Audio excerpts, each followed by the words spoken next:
Peut-être que toi tu vois que la vie est belle. Tous les jours tu as le sourire, la paix, la joie. Tu n'as pas le temps de considérer ce qu'il y a autour de toi, toutes ces injustices, cette mentalité criminelle qui enveloppe ce monde. Mais moi ça me rend fou. J'ai l'esprit révolté. Ce monde abrite jusqu'à ce jour près de 1000 Hitler, assoiffés de chaos et de conquêtes militaires. Cette société a tout d'un état nazi. Il n'y a qu'à regarder à ses propagandes, censure, crimes et euthanasie. Sachez qu'afin que personne ne puisse la repérer, la croix gammée que l'on croit gommer, c'est faite aussi svelte que Paul Kagame. Comment ne pas déceler que subsiste toujours l'idéologie de l'arien, que nos politiques regardent l'indigent de leur air aérien. Les vestiges du nazisme nous poussent à croire que cette période est révolue, parce qu'au lieu de regarder au serpent des mers, on s'arrête sur sa mue. Sacrilège, alors que les hommes se vantent d'être sages, aucun ne remarque la remontée de la bête sur le rivage. Elle s'en va écrire la page la plus redoutée de leur histoire, qu'ils s'empresseront de classer en catégorie liste noire.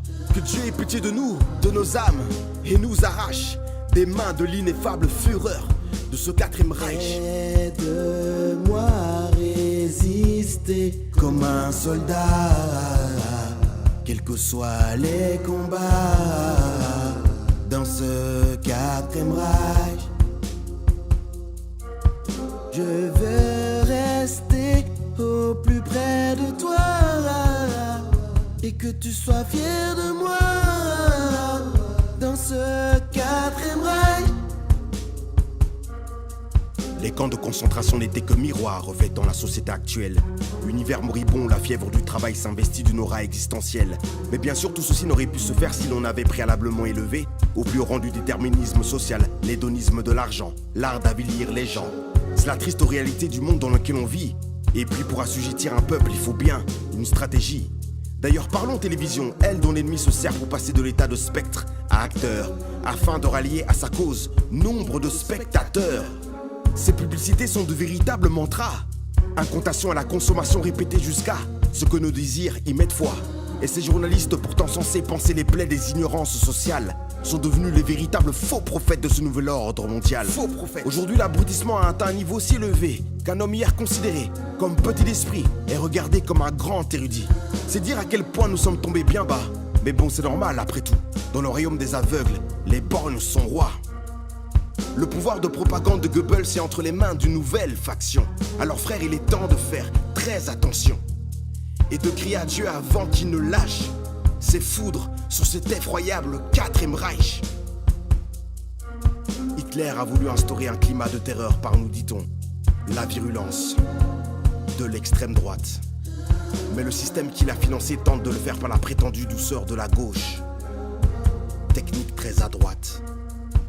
Aide-moi à résister comme un soldat, quels que soient les combats, dans ce quatrième Reich.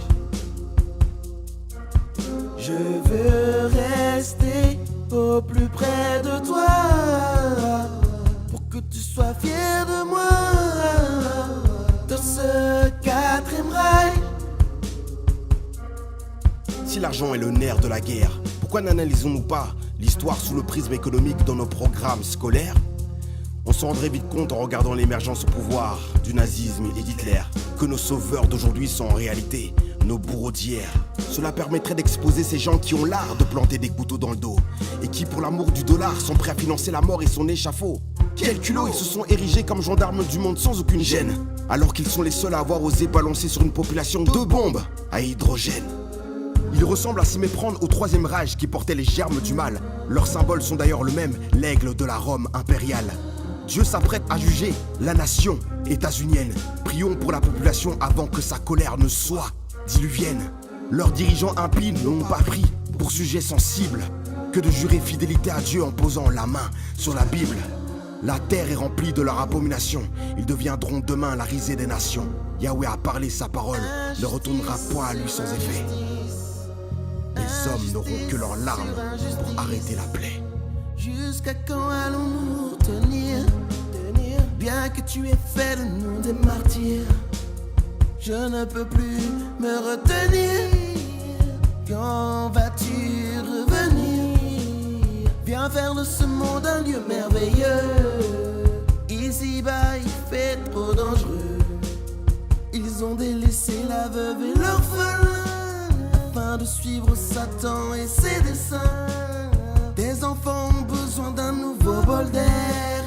Reviens au Yahweh révolutionnaire.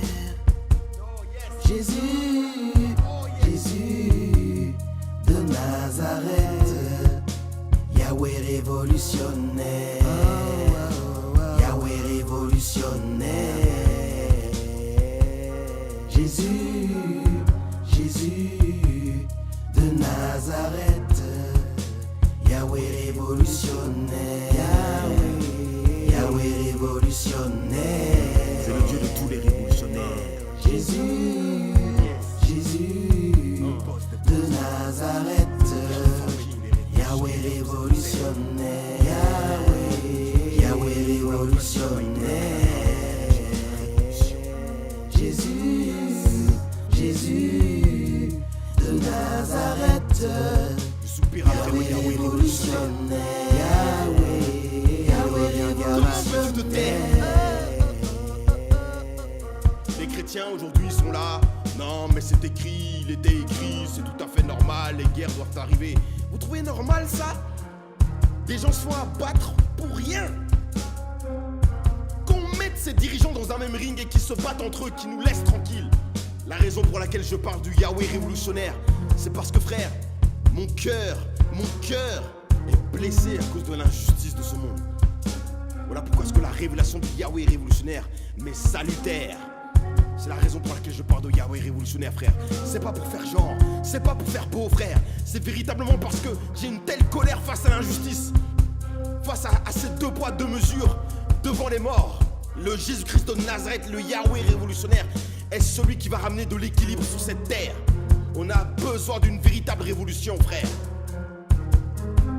On nous fait que nous parler de la Shoah, de l'Holocauste, de la Seconde Guerre mondiale, frère. Alors qu'aujourd'hui même, il y a des pays là, comme mon pays d'origine, la République démocratique du Congo, qui compte plus de 10 millions de morts et personne n'en parle. Oh oui, les ONG signalent ceci, cela. Mais frère, dès qu'il s'agit maintenant de régler de véritables problèmes, il n'y a plus personne. Parce que, frère, là où il y a l'argent, il n'y a plus personne. Non, frère, la sagesse crie, moi je crie, frère, laisse tomber. C'est pas normal. Si l'injustice bat son plein, c'est aussi parce que l'église, frère, n'est pas là. D'abord à cause des politiques, oui. Mais frère, l'église a aussi son rôle à jouer. Être l'église, ce n'est pas des gens qui sont là en costume et cravate, matin, midi, soir, et qui sont là tout le temps, alléluia, alléluia. L'église doit être le porte-voix de Yahweh au travers des nations. Injustice sur injustice. Des femmes se font violer, des enfants se font violer. Il n'y a plus personne. Père de gloire, aide-nous, Seigneur. Ce monde est tellement pourri. J'en peux plus, moi j'en peux plus. Franchement, laisse tomber.